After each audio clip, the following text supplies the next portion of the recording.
And we are coming live on a late Friday night, 10 minutes to midnight. We have some breaking news, and I would just do this tomorrow, but I have other breaking news as well.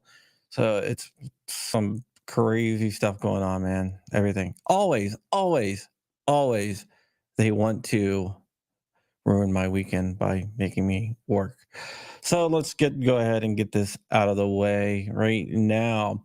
The too long didn't watch of the story is that a federal judge in the Northern District of West Virginia, so he's a district court judge, has knocked down the ruling that says between the ages of 18 to 20, you cannot buy a handgun for FFL.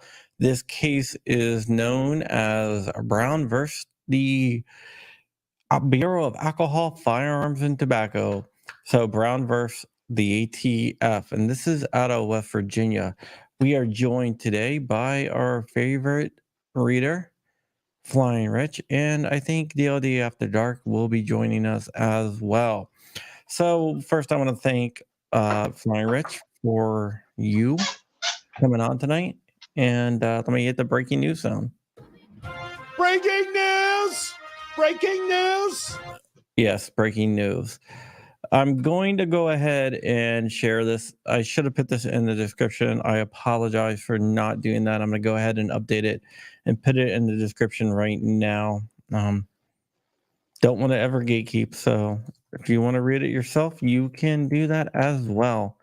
So I just updated it, so it should be popping up in there, and I will also paste it out in the chat as well in dark.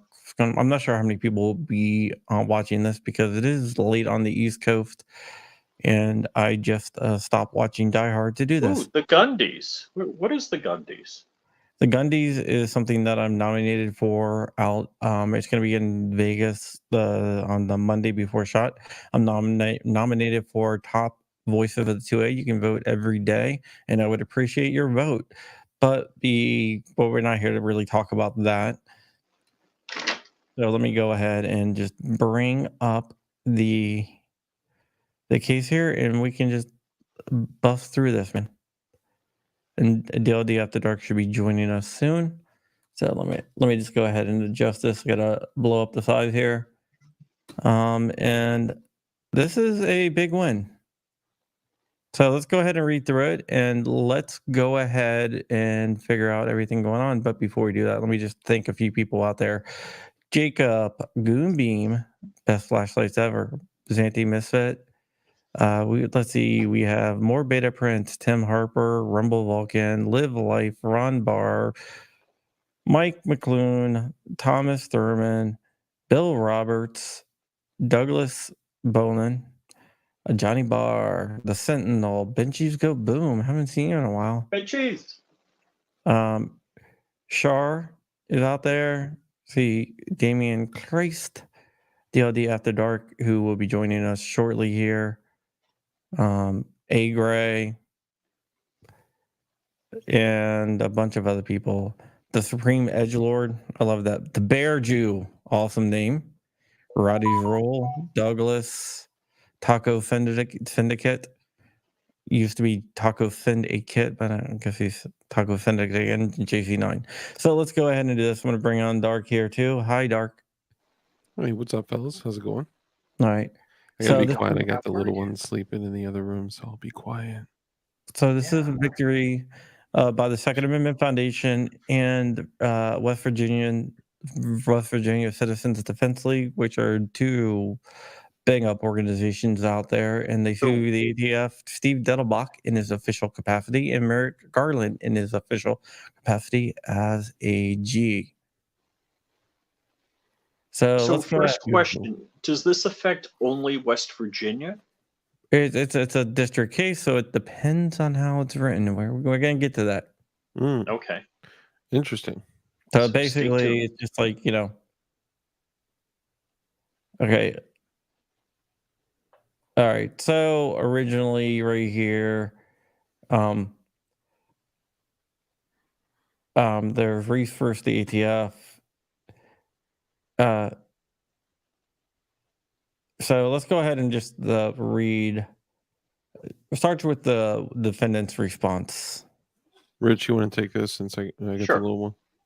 For purposes of plaintiff's Rule 56 motion, the court treats these facts as undisputed. Defendants filed a response to plaintiff's statement of undisputed material facts in support of plaintiff's motion for summary judgment pursuant to this district's local rule of civil procedure 702. However, defendant's submission does not create any genuine issues of material fact sufficient to preclude consideration of summary judgment.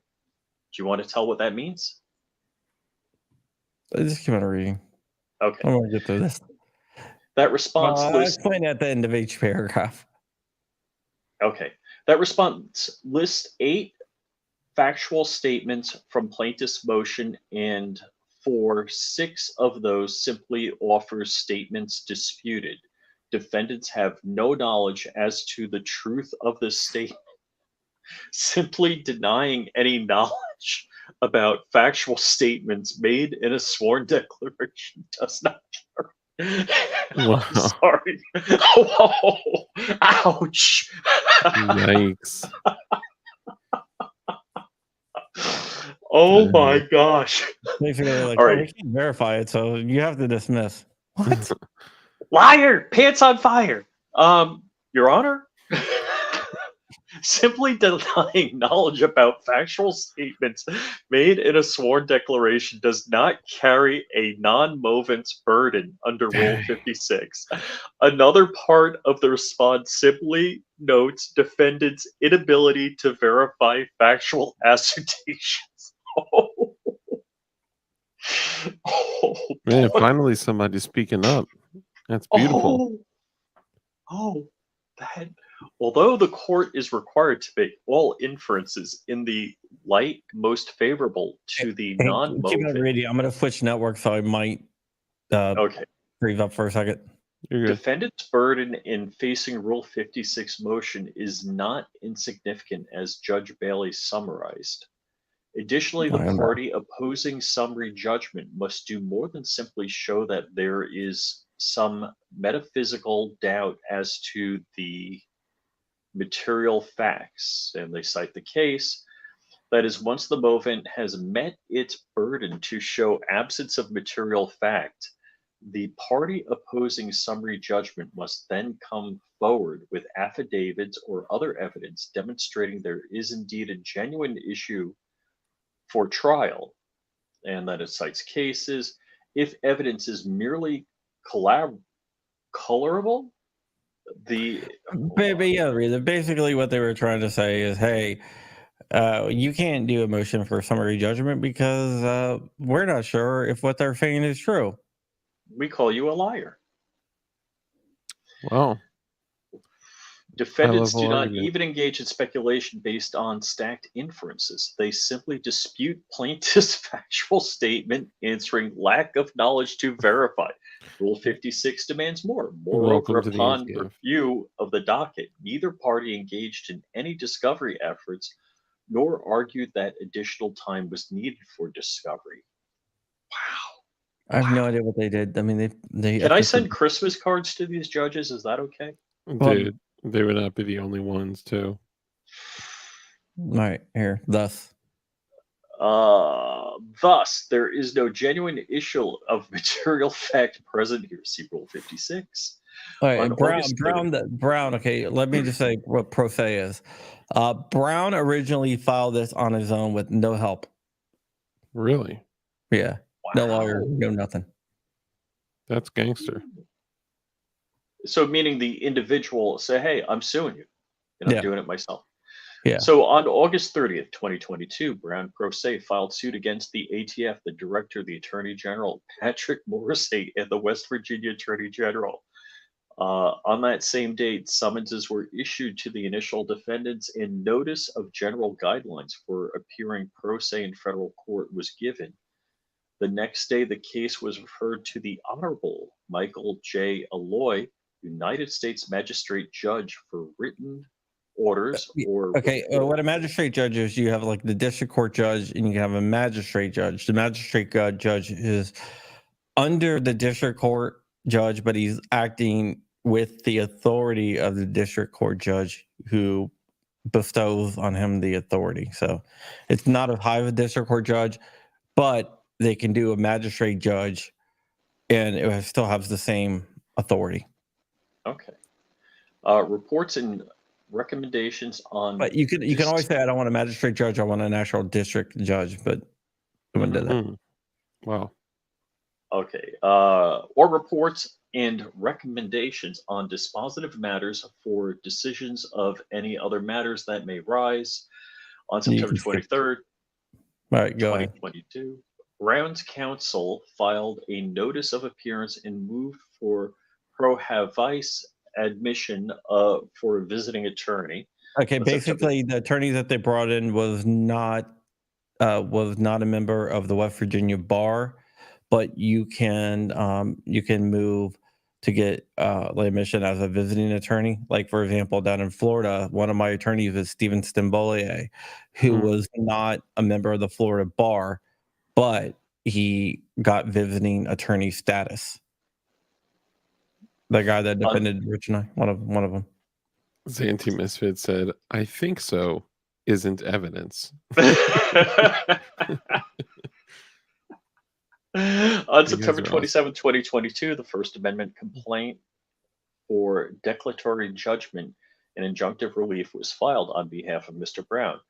Wickley SAF and West Virginia CDL pleading allegations against defendants ATF, Diedelbach, and Garland. The next day, summonses were issued for the defendants because plaintiffs retained counsel. The court vacated its referral order and terminated referred status of the case. Yeah, because he went from pro se to Having I an have attorney. attorneys, and I have good attorneys right now. Dang. On December 12, 2022, defendants by counsel filed motion to dismiss plaintiff's first amended complaint. Plaintiffs timely responded in opposition to defendant's motion and moved for summary judgment. Baller move.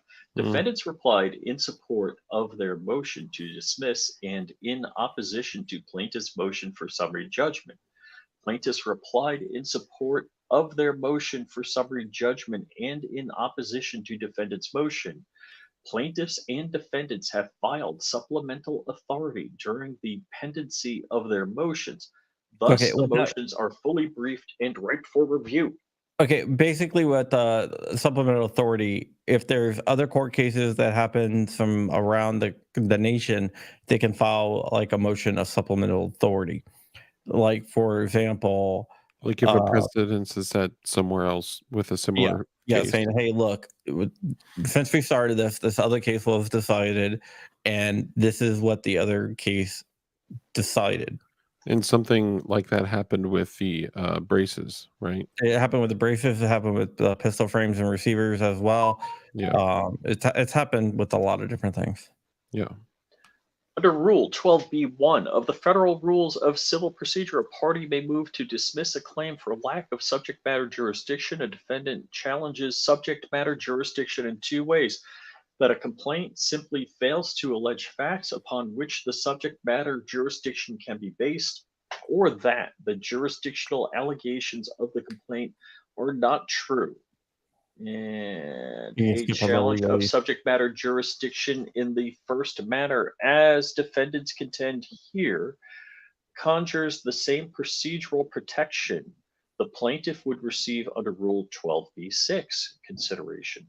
Under Rule 12b-6, the defendant may move for dismissal upon the ground that the complaint does not state a claim upon which relief can be granted. In ruling 12b-6 motion to dismiss, a court must accept as true all of the factual allegations contained in the complaint. And case law, a court is not bound to accept as true a legal conclusion couched as a factual allegation. A court should dismiss a complaint if it does not contain enough facts to state a claim. Oh, I lost my place. To relief. To relief That is plausible on its face. on its face. Plausibility exists when the plaintiff pleads factual content that allows the court to draw reasonable inference that the defendant is liable for the misconduct alleged. A motion to dismiss does not resolve contests surrounding the facts, the merits of a claim, or the applicability of defenses. When I motion for summary judgment. Ba-ba-boom. Summary judgment, however, is appropriate if there is no genuine dispute to any material fact and the movant is entitled to the judgment as a matter of law. The movant bears the initial responsibility of informing the district court of the basis for its motion and identifying the purpose portions of the pleadings, depositions, answers, interrogatories, and admissions on file, together with the affidavits, if any, which it believes demonstrate the absence of a genuine issue of material fact. The non-moving party must make sufficient showing on an essential element of its case with respect to which it has the burden of proof. Summary judgment is proper where the record taken as whole could not lead a rational trier of fact to find the non-moving party there being no genuine issue for trial. In case law, the court views the evidence in the light most favorable to the non-moving party and draws any reasonable inferences in the non-moving party's favor. Let's see, applicable law. A well-regulated militia being necessary to the security of a free state, the right of the people to keep and bear arms shall not be infringed. I'm sorry. where's that from? Can you read that one more time? A well-regulated militia being necessary to the security of a free state, the right of the people to keep and bear arms shall not be infringed. U.S. Constitution Amendment 2 in District of Columbia v. Heller. I know that guy. Yeah, The Supreme Court of the United States Dick. recognized that we like Dick, that the Second Amendment codified a pre-existing right of an ordinary, law-abiding citizen to possess a handgun in the home for self-defense.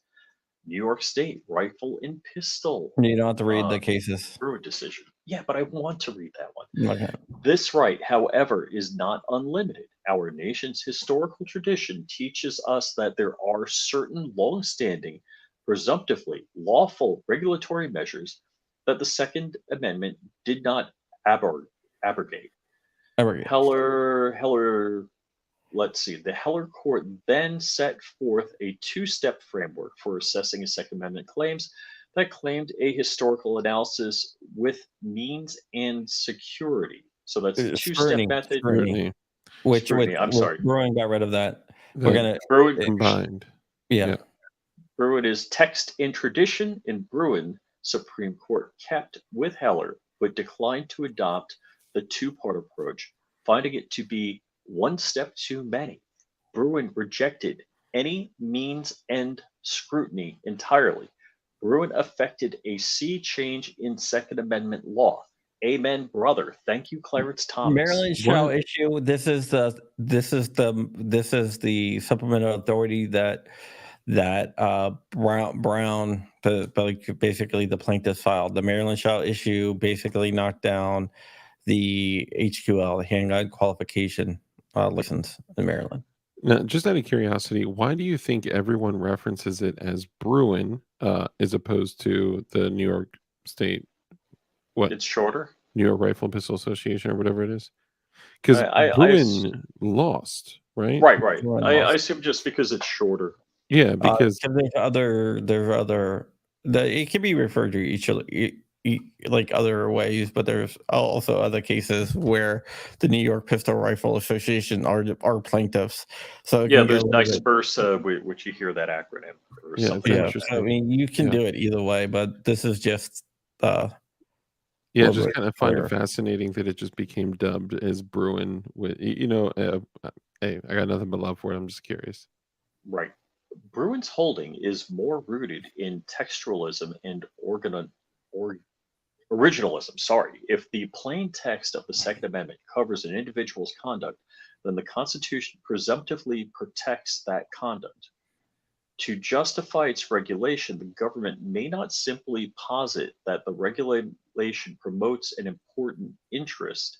To demonstrate the regulation of that conduct is within the bounds of the Second Amendment, the government must demonstrate that the regulation is consistent with the nation's historic tradition of firearm regulation. Only if a firearm regulation is consistent with the nation's historical tradition may a court conclude that the individual's conduct falls outside the Second Amendment's unqualified command. As Heller also focused on the nation's traditional understanding of the Second Amendment, this was not considered a novel pronouncement. The test was that we set forth in Heller and apply today requires courts to assess whether modern firearms regulations are consistent with the Second Amendment's text and historical understanding. In Bruin, the Supreme Court emphasized that the petitioners were two ordinary law abiding adult citizens, making them Oh, sorry. part For of the the people whom the Second Amendment protects. The people are, or the courts recognize the people as 18 and over. Like most rights, the right secured by the Second Amendment is not unlimited. From Blackstone through 19th century cases, commentators and courts routinely explained that the right was not a right to keep and carry any weapon whatsoever in any manner whatsoever and for whatever purposes. We got to get Heller, that work done. right. Although its meaning is fixed according to the understanding of those who ratified it, the Constitution can and must apply to circumstances beyond those the founders specifically anticipated.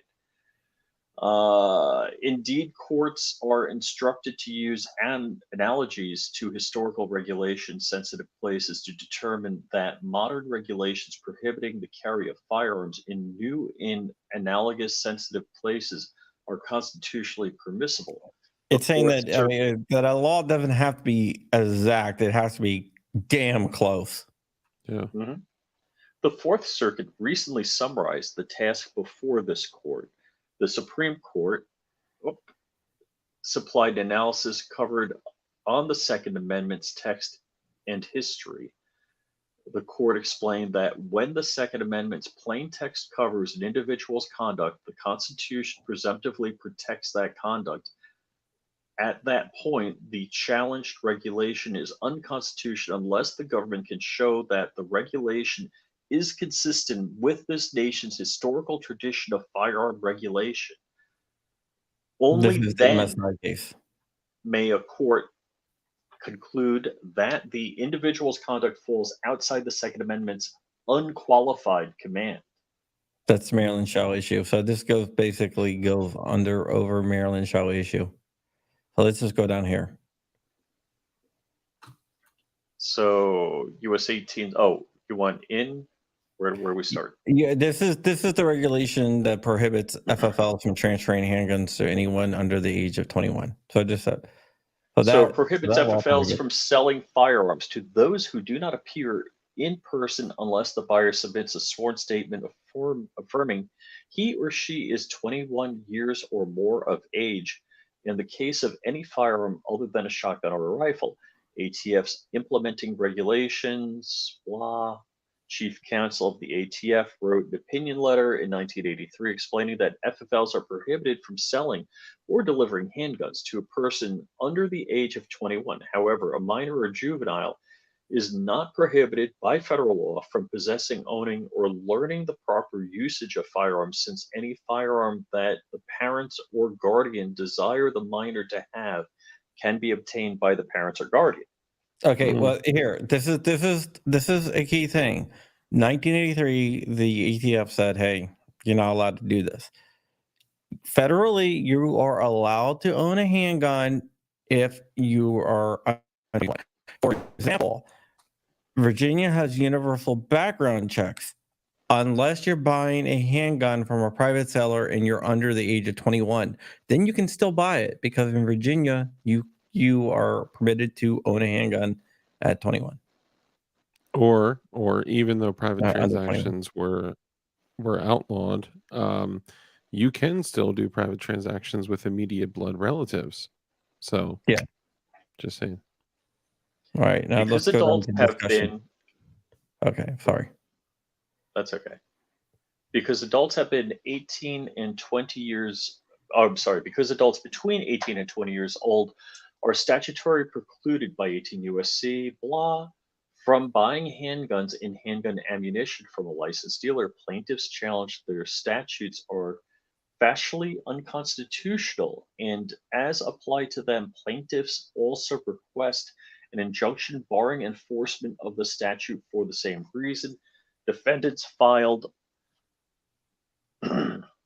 the pending motion to dismiss pursuant to Rules 12b1 and 12b6 of the Federal Rules of Civil Procedure, and argue the plaintiff's lack of standing to bring this action, and even if they have standing, the historical background of the Second Amendment supports the government's restriction of the purchase of handguns and handgun ammunition to lawful adult citizens over the age of 21. Plaintiffs filed their motion for summary judgment and response in opposition to the defendant's motion to dismiss, contending they have standing to sue and are facially unconstitutional and unconstitutional as applied to them because the statutes are inconsistent with the nation's historical tradition.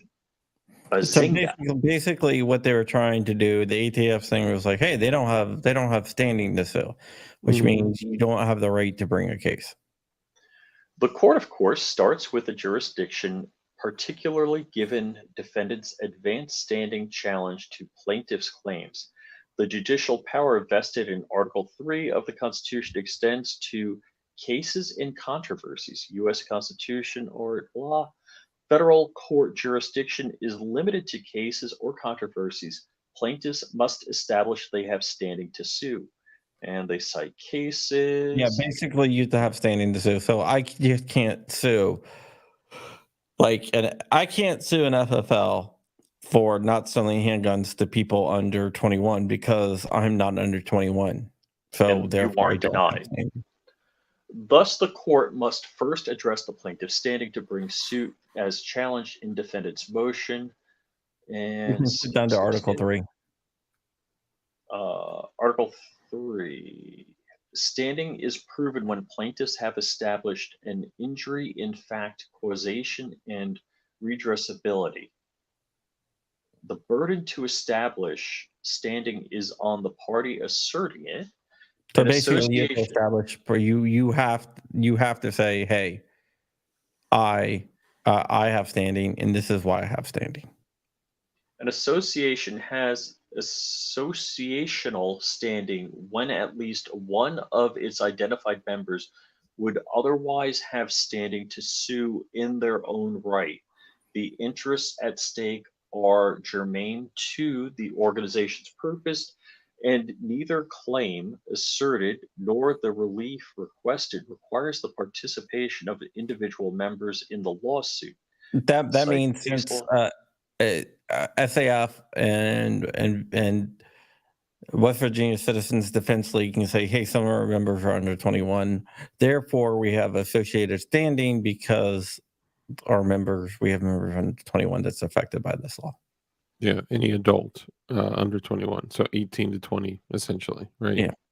Yeah. Defendants allege plaintiffs lack standing because they have failed to demonstrate the injury in fact. To establish injury in fact, plaintiffs must show that he or she suffered an invasion of legally protected interest that is concrete and particularized and actual or imminent, not conjectural or hypothetical.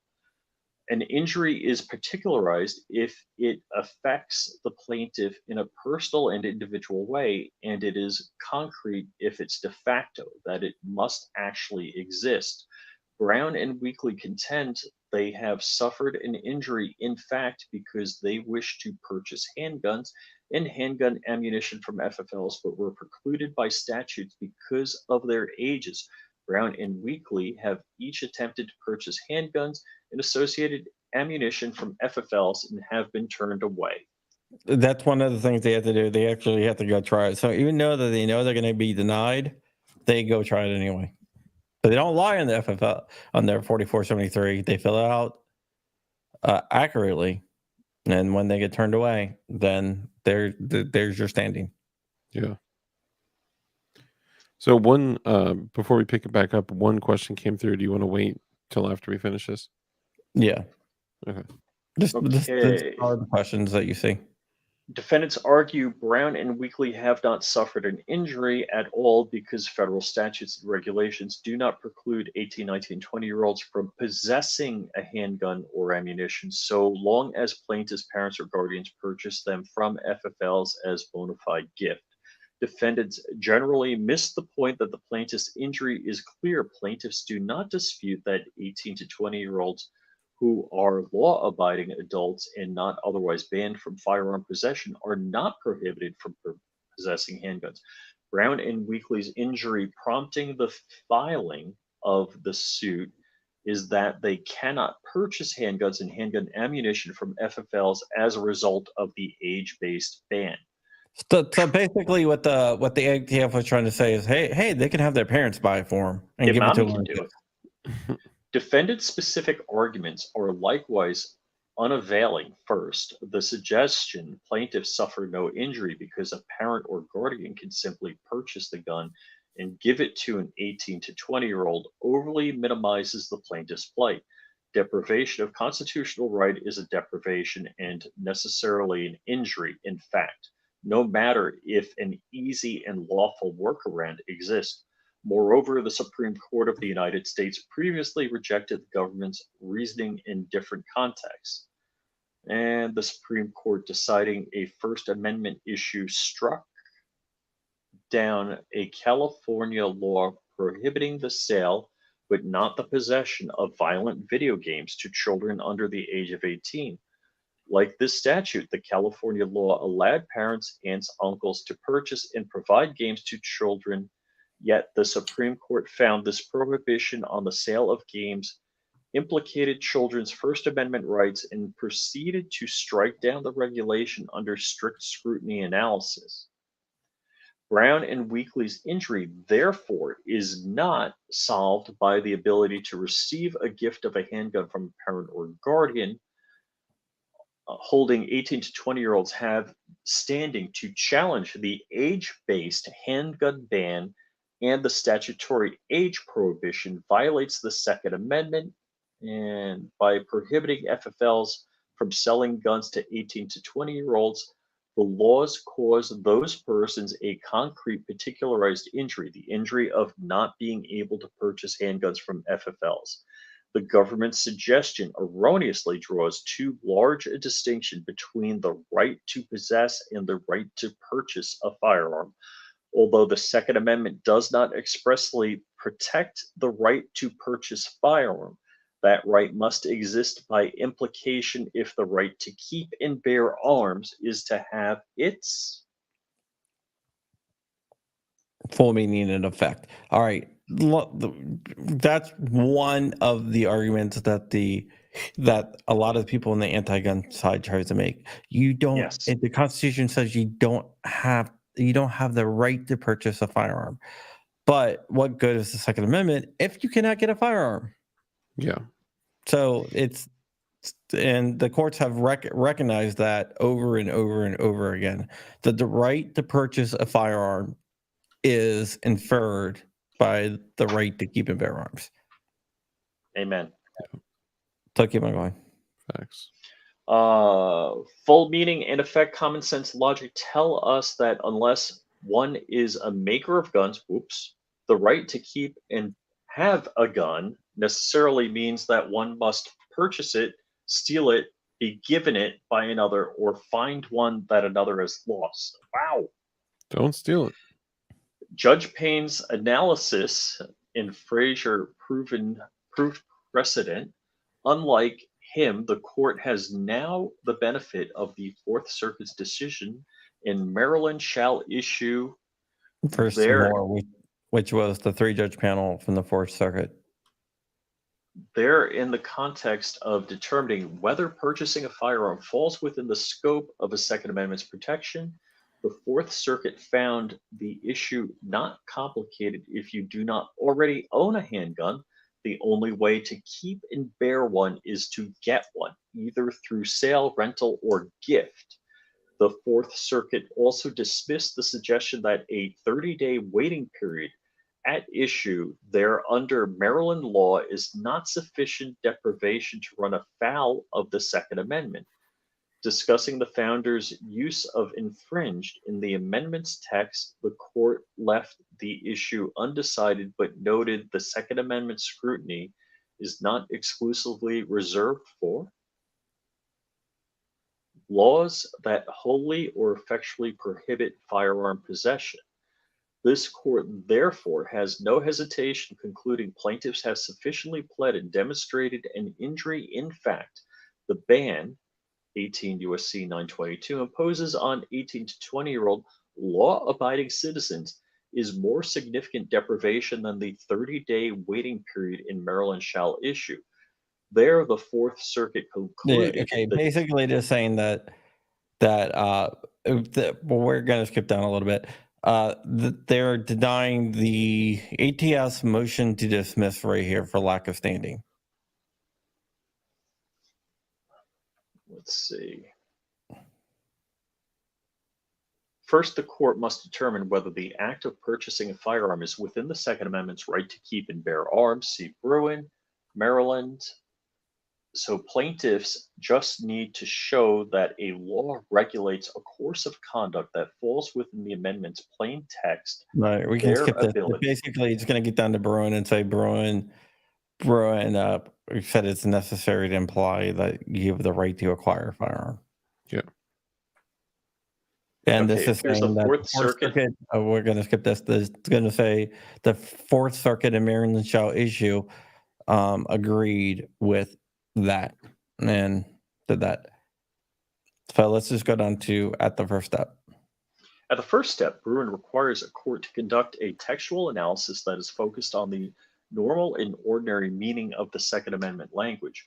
Quoting Heller, let's see, the first question Bruin asks is whether a plaintiff's proposed course of conduct is protected by the Second Amendment's plain text. This inquiry into normal meaning of the words and phrases used is backward-looking, focused on what those words meant in 1791 when the Second Amendment was ratified. It excludes secret or technical meanings that would have been known to ordinary citizens in the founding generation. It's basically like well-regulated. You always see the anti-gunners harp on well-regulated, but they look at regulated as the modern definition of regulated, not the definition of regulated from 1791. Yeah, regulated in 1791 was in good standing, not a government overreach for regulation. That's very different. Yeah, so okay. Look at so we can skip this. It goes down to Heller a little bit. So let's go to Bean. Being a functional prohibition on handgun buyers, the statutes at issue make it considerably more difficult for a person lawfully to acquire a firearm, including a handgun for the purpose of self defense in the home, core lawful purpose protected by the Second Amendment. Heller, let's see. Common sense also tells us that the right to keep and bear arms includes the right to purchase them. Finding consistent with the text and logic of the Second Amendment, the right to purchase a gun falls within the Second Amendment's plain text. The court finds Judge Payne's reasoning here particularly astute and therefore persuasive. The Second Amendment courts the protection of the right of the people to keep and bear arms by providing that the right shall not be infringed. U.S. Constitution Amendment 2. The Second Amendment is unique in its use of infringed, for the word does not appear anywhere else in the Constitution despite its uniqueness.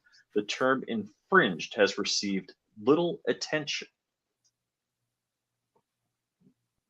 All right, so this just goes into what infringe means. So let's just go down to here.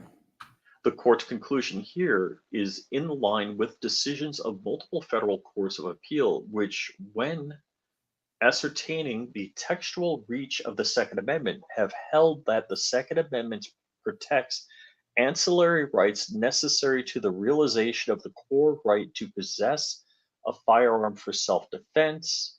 Among these rights is the ability to acquire firearms. And they cite Ezel versus the city of Chicago. Rhonda Ezel is a wonderful woman. She's been on our show multiple times. She is a good friend. Oh, okay. District courts have concluded The same. The It's same. just basically Okay. a district court, and then it gives you a bunch of different things. because the substance of the challenge laws dictates that they are functional prohibition on buyers and act of purchasing a firearm within the bounds of the Second Amendment. The court turns to whether 18 to 20-year-olds are included in the people of the Second Amendment. The two-part assessment, course of conduct, and the people. Yes. 18 to 20-year-old law-abiding citizens are part of the people whom the Second Amendment protects. The court analyzes whether, under the Second Amendment, ordinary law-abiding adult citizens between the ages of 18 and 20 years old are part of the Second Amendment protects. The court finds that they are. Initially, and Bruin requires, the court starts with the actual text of the Second Amendment, which is silent to any age.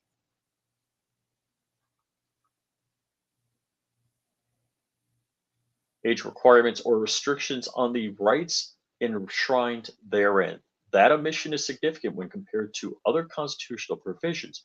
For example, minimum age requirements are constitutionally imposed on membership of the House of Representatives, 25 years of age, the United States Senate, 30 years of age, and of course, the President of the United States, 35 years of age.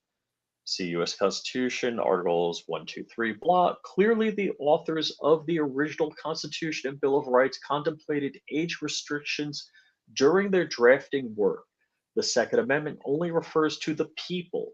It's saying that basically what they're saying is that since they did not state, hey, this applies only to this age, and they did in other places, therefore it wasn't a slip up. It wasn't a slip up. No. It wasn't a oopsie. So let's go down here. Let's see. Other constitutional provisions lend Actually, you know what? That basically just goes on to what the people is. What the founders said the people were, and yeah. The Fourth Amendment likewise protects individuals regardless of age. Certainly, the context of search. It's the same thing. I'm gonna skip because it just talks about the different.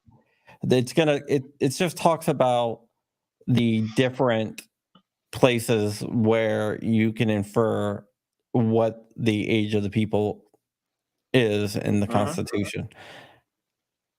And it goes on for a quite a long Dang. time.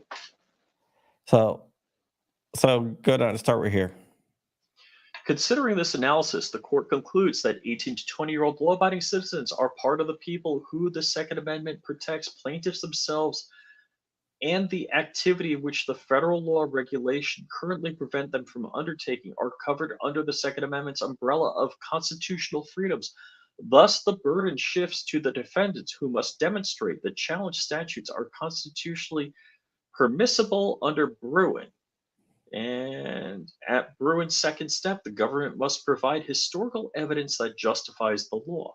The government cannot meet its burden to show 18 USC 922B1, Yeah, 920. basically In the normal and ordinary meaning of the Second Amendment's text protects the individual's proposed course of conduct, which the court finds to be the case here.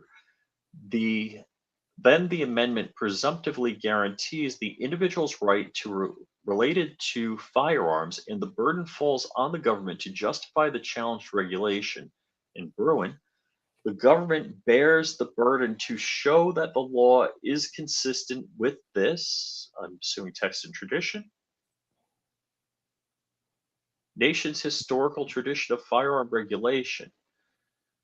To do this, it may identify a historical analog demonstrating that its law falls within a historically recognized exception to the right to keep and bear arms.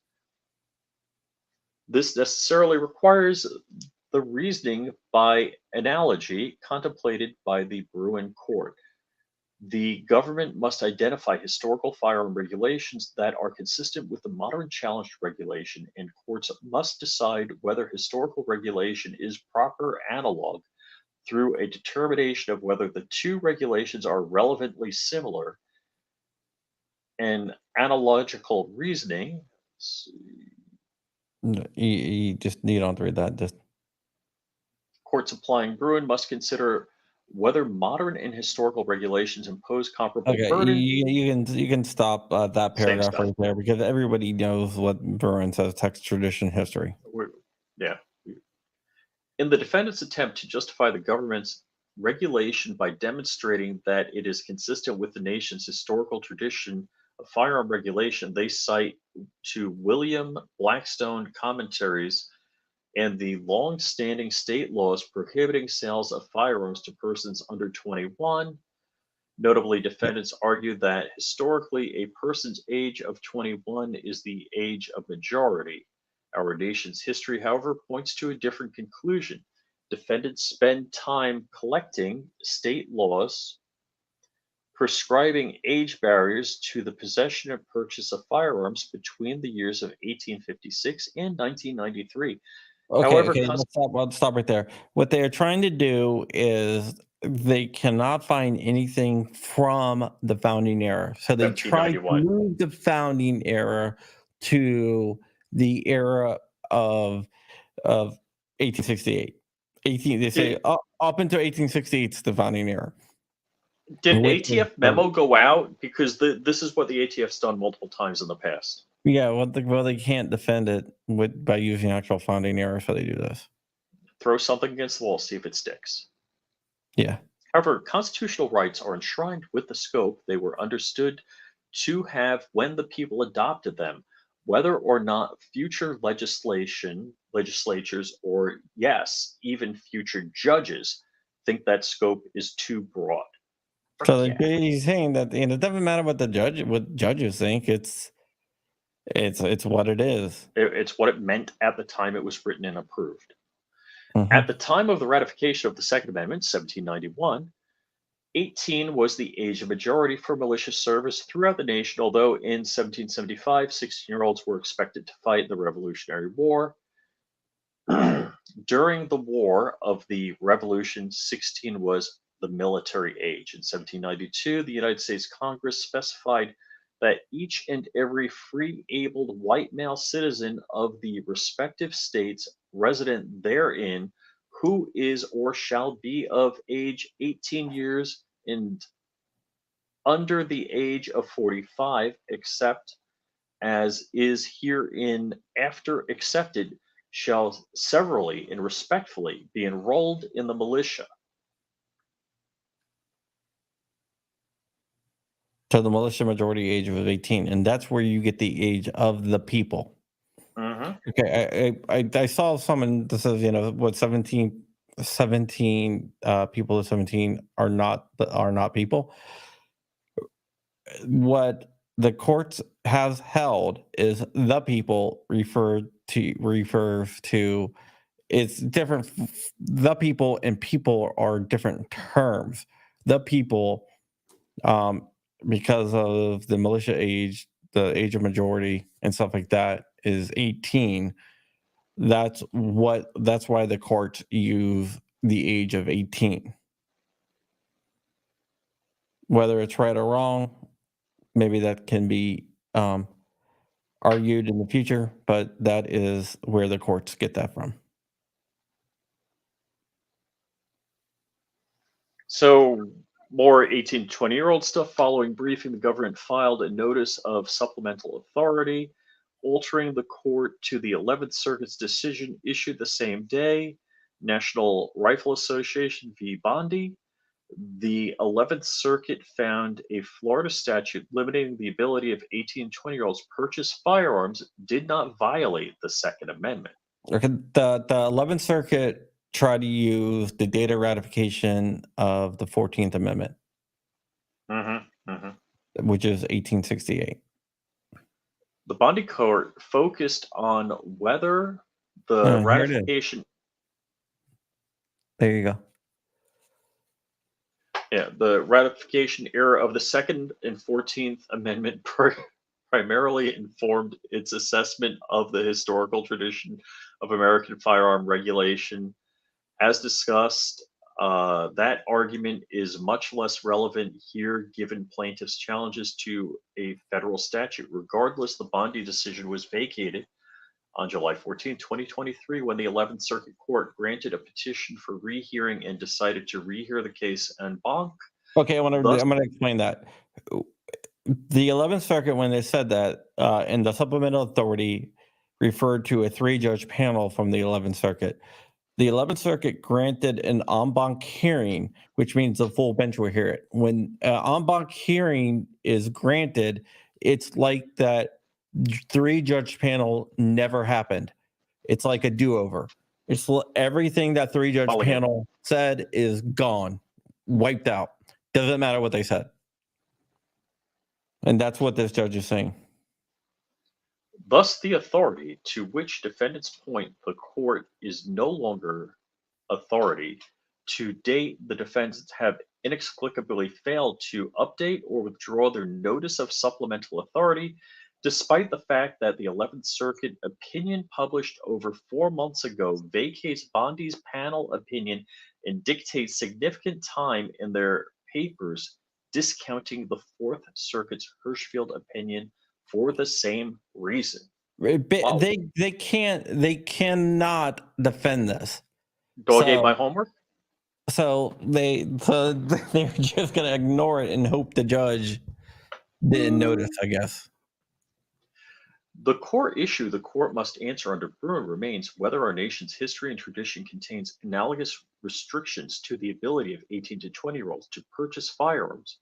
Defendants have not presented any evidence of age-based restrictions on the purchase or sale of firearms from before or at the founding or during the early republic. Defendants have likewise failed to offer evidence of similar regulation between then and 1791 or in a relevant time frame thereafter. For that reason alone, defendants have failed to meet the burden imposed by Bruin. The court once again Sorry. finds Judge Payne's reasoning highly persuasive. Finally, the lack of analogous evidence of founding era regulations demonstrate that the statutes and regulations at issue are inconsistent with the Second Amendment. Since the time immemorial, teenagers have been, teenagers. The general societal problem of teenage impetus and rashness far preceded the founding. Okay. Basically, what they were saying is like, hey, teenagers aren't like 18-year-olds aren't you know, aren't I don't know, aren't sorry, dark, aren't There you you go. know, trustworthy, I guess. Let's see. In summary, because the plaintiff's conduct, the purchase of handguns falls within the Second Amendment's unqualified command, and the challenged statutes and regulations are not consistent with the nation's historic tradition of firearm regulation. The court finds, blah, blah, blah, facially unconstitutional as applied to the plaintiffs. Plaintiffs having demonstrated there is no genuine dispute of material fact and that they are entitled to judgment as a matter of law, their motion for summary judgment for the same reasons defendant's motion to dismiss is denied. So I'm sorry, I skipped defend. They win. They win, yeah. So All right, there you go. for the reasons discussed, the court denies defendant's motion to dismiss, grants the plaintiff's motion for summary judgment. Defendants are enjoined from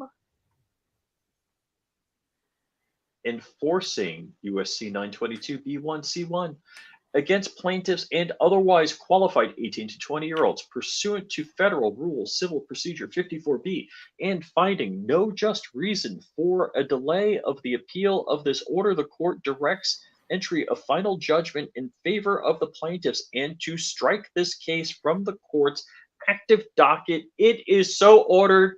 Go F yourself, ATF. Pursuant to Rule 54B, the court directs the clerk to enter separate judgment order. It further directs the clerk to transmit copies of this memorandum and opinion in order to the judgment order to counsel of record, dated December 1st, 2023, Thomas Klee, Chief Judge, Northern District of West Virginia. Yep. Now, Okay. is it Beautiful. West Virginia or the country? That was knocking down everything. The whole country. Yeah, that wasn't just that was it would have been specified. Wow.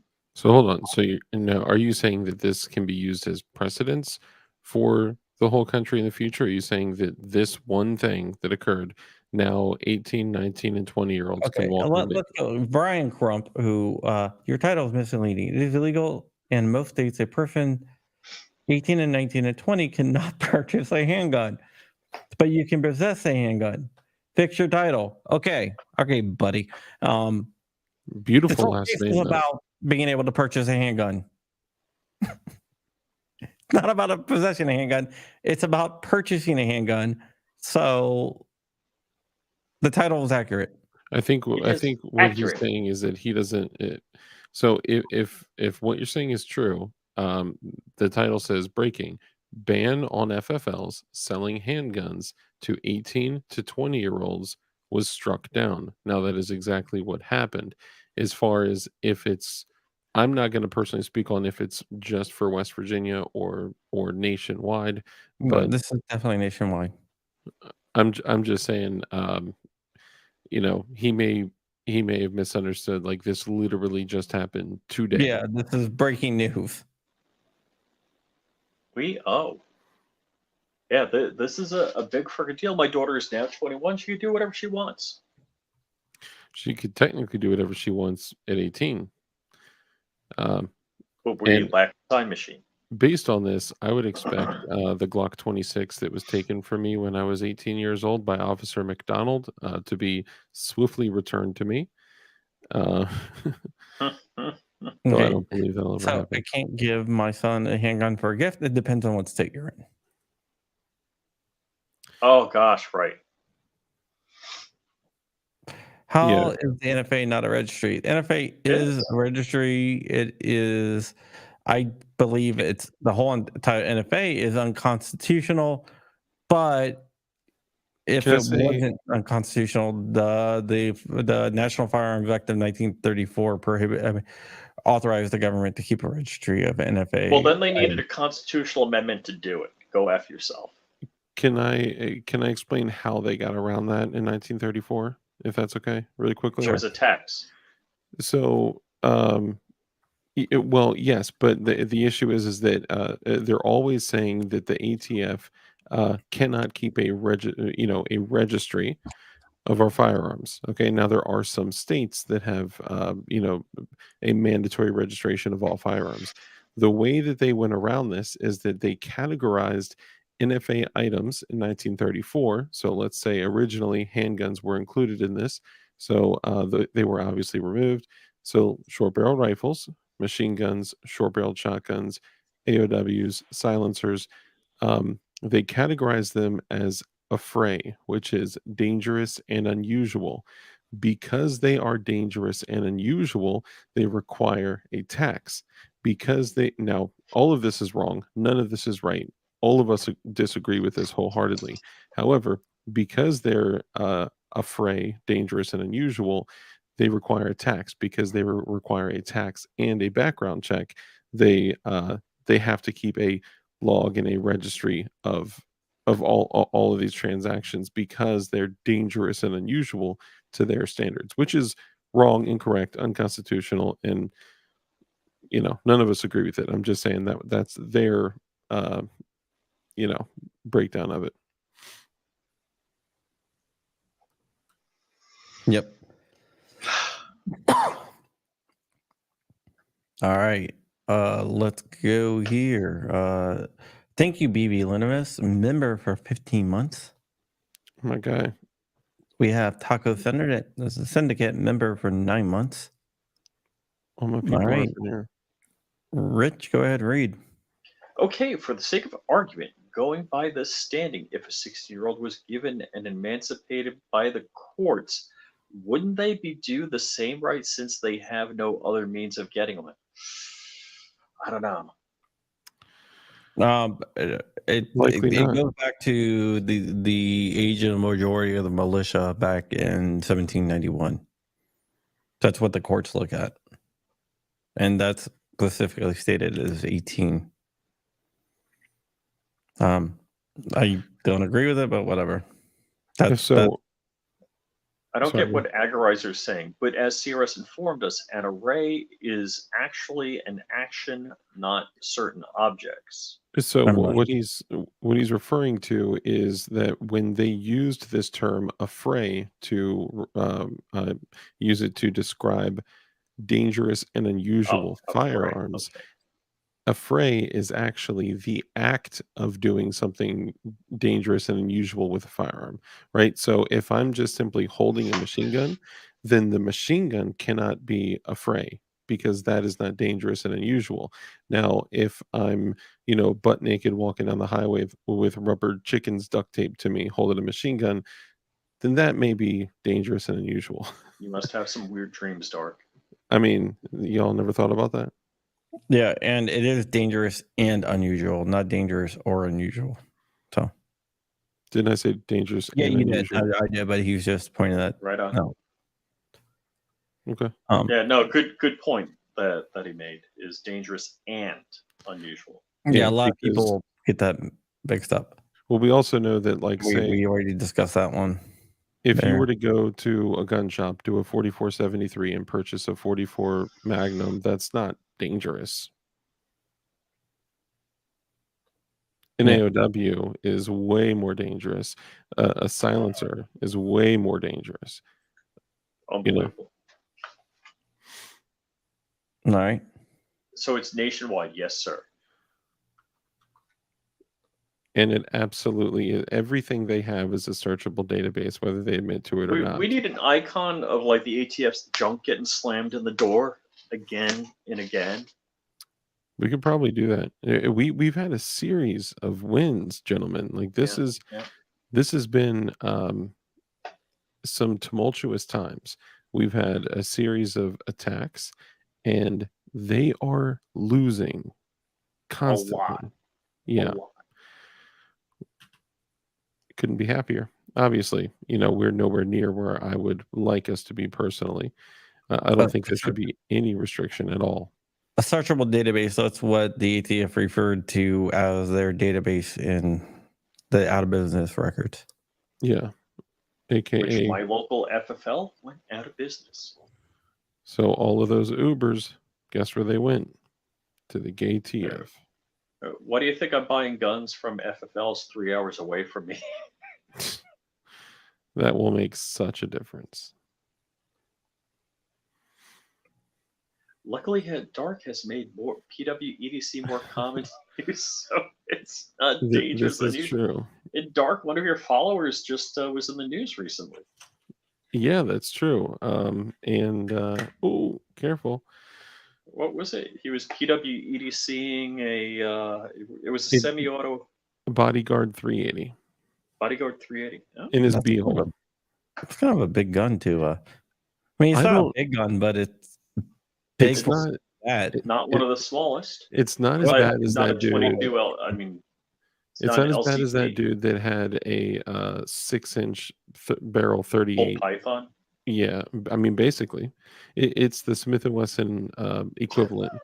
We're talking a 10.5-inch revolver up his b-hole, and he had meth in his pocket.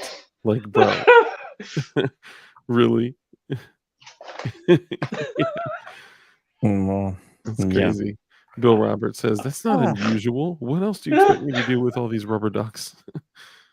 Rubber chickens. All right. Any other questions before we get out of here, guys?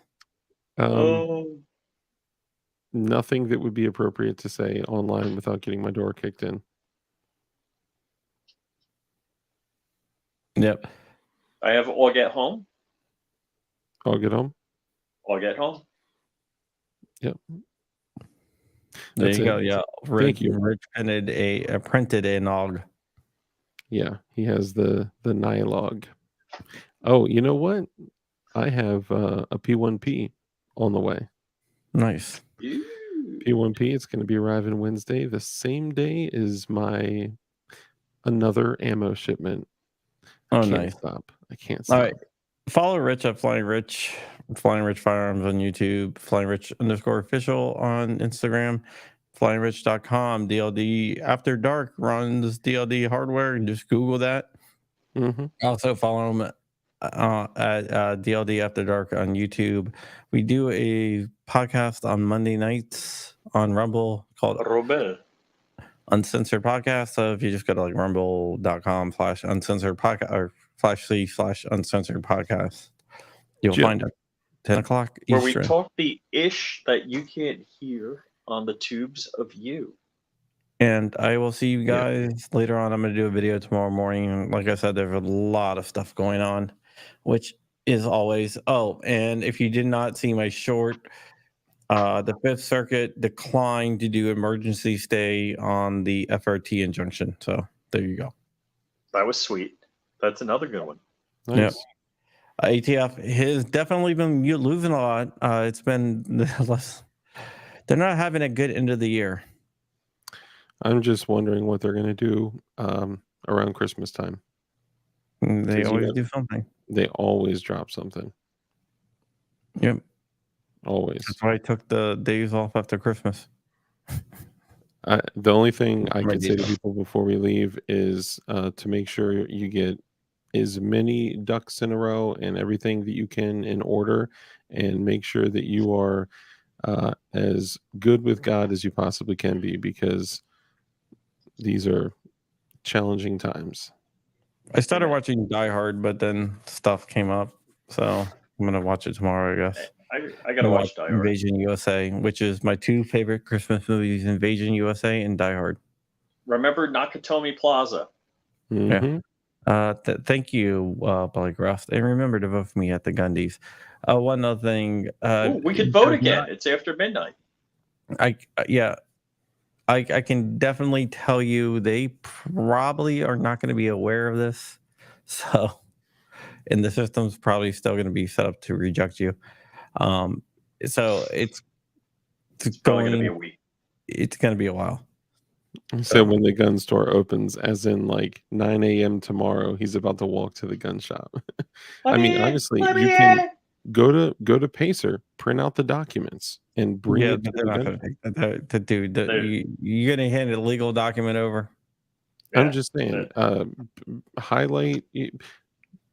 Which would you rather do? Would you rather not do anything, or Yeah. And this is dealing with the federal law. If your state has a state law, even though that's probably gonna, it's unconstitutional. Mm-hmm. Mm-hmm. It's probably gonna take another court case to get those. Oh dang! So Chris it's Shoemake said that he was thegundys.com? unsubscribed. Yeah, I've been seeing a lot of people that become unsubscribed from me, and it seems to happen right around the time that I have several streams Oh, got demonetized. it. So, yeah, vote for Crump. Hey, John, on the Gundy's list, how come you're the... Oh, does it random order? Because Yeah. I'm looking at your, like, last... There you are. Yeah, You're it's like random. 6 now. Get right with your family. Get right with God. Stay strapped. Get You're up against everything. Budbusters, you know that? Yeah, I know. Yeah. Talked to him again today. Good. Get everything in order that you can, guys, because this is Food, crazy fuel, time. water, Food, shelter, security, and precious dildos. metals, copper, and lead. And brass. Yeah, if you go to vote, it has not reset yet, so you can go vote now. I think those guys are like 1 or 2 hours behind. So They're Texas. So it's gonna flip over anytime now. So go vote now. Yeah, maybe have 1 minute, maybe you have more. I don't know. Maybe an hour. I don't know, but whatever. All right, guys. Break That this is candy it. bar. I'll see y'all later. And see you guys later.